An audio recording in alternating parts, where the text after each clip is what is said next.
আসসালামু আলাইকুম ওয়া রাহমাতুল্লাহ। আশা করি সকলেই অনেক ভালো আছেন। আজকের এই ভিডিওতে আমরা আলোচনা করব নবী করিম সাল্লাল্লাহু আলাইহি ওয়াসাল্লাম এবং একটি বৃদ্ধা মহিলার সুন্দর কাহিনী। কিভাবে ওই বৃদ্ধ মহিলাটি অমুসলিম থেকে মুসলিম হয়েছে। আসেন তাহলে দেরি না করে শুরু করা যাক। একদিন নবী করিম সাল্লাল্লাহু আলাইহি ওয়াসাল্লাম মক্কার রাস্তায় দিয়ে ধীর পায়ে হাঁটছিলেন। আকাশে সূর্যের আলো তখনও উজ্জ্বল ছিল এবং রাসূল সাল্লাল্লাহু আলাইহি ওয়াসাল্লামের মন শান্ত ছিল। এমন সময় তিনি দেখতে পেলেন একটি বৃদ্ধা মহিলাকে, যিনি অনেক ভারী বোঝা বহন করছিলেন। তার ক্লান্ত মুখে পরিশ্রমের ছাপ স্পষ্ট। নবী করিম সাল্লাল্লাহু আলাইহি ওয়াসাল্লাম বিনয়ের সাথে এগিয়ে এসে বললেন, মা, যদি অনুমতি দেন আমি আপনার এই বোঝা বহন করতে পারি। বৃদ্ধা মহিলাটি প্রথম একটু অপ্রস্তুত হলেও নবী করিম সাল্লাল্লাহু আলাইহি ওয়াসাল্লামের মুখে এমন একটি শান্তি আর সহানুভূতির ছাপ দেখলেন যে তিনি তা প্রত্যাখ্যান করতে পারলেন না। তিনি সানন্দে সম্মতি দিলেন।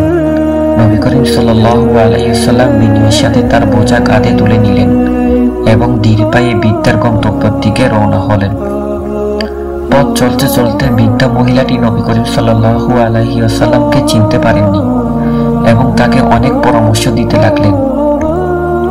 তিনি বললেন, শোনো, মক্কায় একজন মানুষ এসেছে যে নিজেকে আল্লাহর রাসূল দাবি করেছে। তার নাম মুহাম্মদ। সে আমাদের পূর্বপুরুষদের দেবদেবীকে অসম্মান করে এবং আমাদের পুরনো রীতিনীতি ভেঙে দিতে চায়। তুমি তার থেকে দূরে থেকো। নবী করিম সাল্লাল্লাহু আলাইহি ওয়াসাল্লাম মহিলার কথা মনোযোগ দিয়ে শুনছিলেন, কিন্তু কোনো উত্তর দিলেন না। তার দয়ালু মন ও ধৈর্যশীলতা সবসময় বজায় রইল। তিনি শুধু নিজের কাজ করে যাচ্ছিলেন, মহিলাকে সহায়তা করা, কারণ তার লক্ষ্য ছিল মানুষের সেবা করা। অবশেষে তারা বৃদ্ধ মহিলার গৃহের সামনে এসে পৌঁছালো। বৃদ্ধা মহিলাটি কৃতজ্ঞতার সাথে বললেন, বেটা, তুমি খুব ভালো মানুষ। তুমি এতটা পথ আমার বার বহন করলে। তোমার নাম কি? রাসূল সাল্লাল্লাহু আলাইহি ওয়াসাল্লাম মুস্কি হেসে বললেন, আমার নাম মুহাম্মদ। এই কথা শুনে বৃদ্ধ মহিলাটি খুব অবাক হয়ে গেলেন। তার মুখে বিস্ময়ের ছাপ পড়ল। যাকে তিনি এতক্ষণ মন্দ বলছিলেন, সেই মহামানবী তার এত বড় উপকার করলেন। তিনি অসুশিক্ষ চোখে বললেন, তুমি যদি এমন একজন মানুষ হও তাহলে নিশ্চয়ই তুমি সত্য পথে আছো। আমি ইসলাম গ্রহণ করতে চাই। বৃদ্ধা মহিলাটি ইসলাম গ্রহণ করলেন এবং নবী করিম সাল্লাল্লাহু আলাইহি ওয়াসাল্লামের চরিত্র দেখে তার জীবন সম্পূর্ণরূপে পরিবর্তন হয়ে গেল। তিনি বুঝলেন যে সত্যিকারের বিশ্বাসী কেবলমাত্র ভাষায় নয়, কর্মেও আচরণেও উত্তম হয়।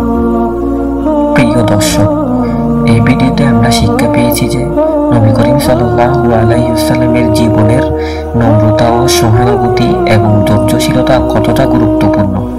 আমাদের আচার আচরণ, কথাবার্তা এবং সহানুভূতির মাধ্যমে মানুষের হৃদয় জয় করা যায়, যেমন নবী করিম সাল্লাল্লাহু আলাইহি ওয়াসাল্লাম করেছিলেন।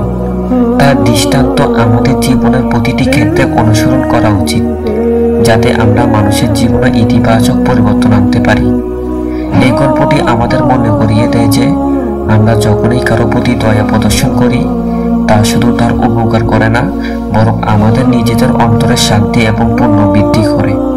নবী করিম সাল্লাল্লাহু আলাইহি ওয়াসাল্লামের উদাহরণ অনুসরণ করে চলতে পারলে আমাদের জীবন এবং সম্পর্কগুলো আরো উন্নত হবে ইনশাআল্লাহ। ভিডিওটি কেমন হয়েছে তা কমেন্ট বক্সে অবশ্যই বলে যাবেন এবং এমন নতুন নতুন ইসলামিক শিক্ষামূলক ভিডিও পেতে আমাদের চ্যানেলটি সাবস্ক্রাইব করে রাখুন। দেখা হচ্ছে পরবর্তী ভিডিওতে। ভালো থাকবেন, সুস্থ থাকবেন। আল্লাহ হাফেজ।